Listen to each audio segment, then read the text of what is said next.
Hi, my name is Amber Ross, and I want to talk today about workplace discrimination in regards to criminal records, individuals who have criminal records. And I want to cover what employers are allowed to and not allowed to do when searching for potential candidates to fill a position. Now, just to kind of give you an idea, 65 million Americans have criminal records, and that amounts to about 1 in every 4 Americans have criminal records, anything from small misdemeanor crimes and up. So there's regulating commissions on this. The Federal Trade Commission, which regulates what an employer is and is not allowed to do when scanning new candidates.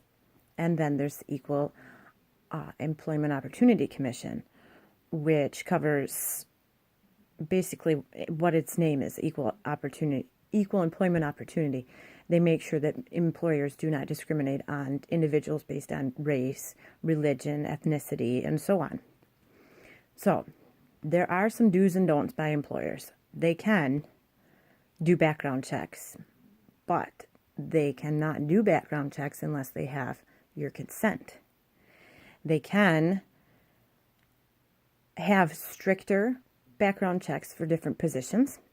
For example, those who are planning to obtain employment in the healthcare field, or with the elderly, or with children, those who are going to drive big machines, they might have to go through a little bit more of a background check than individuals working at Walmart or McDonald's.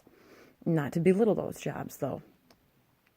So, an employer must have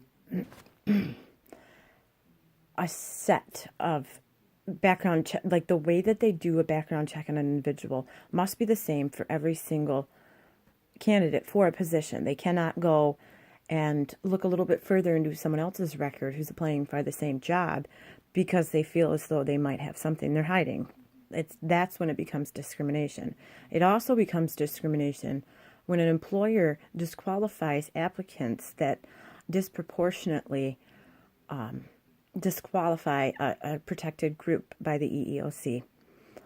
So they cannot focus on crimes that are statistically more committed, or more convictions have been handed out to groups of African American men.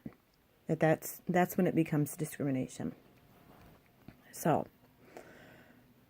when an employer does decide that it's a possibility they do not want to hire you based on what they have found in your criminal record, they have to provide you with a copy of the rights that you have as a candidate, as an individual, and they have to provide you with a letter that says that they're not going to hire you based on this.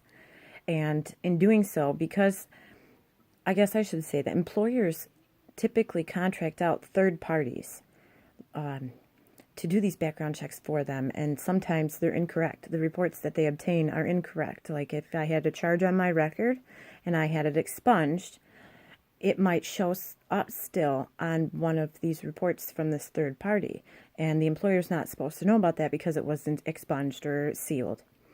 So if a place decided not to hire me because of a charge that wasn't supposed to be used against me, it's supposed to be expunged or sealed, the employer would have to give me a letter and give notice of my rights, and I could go back to that third-party reporting agency and fix the issue with my record not being sealed, or with them providing the employer with this information.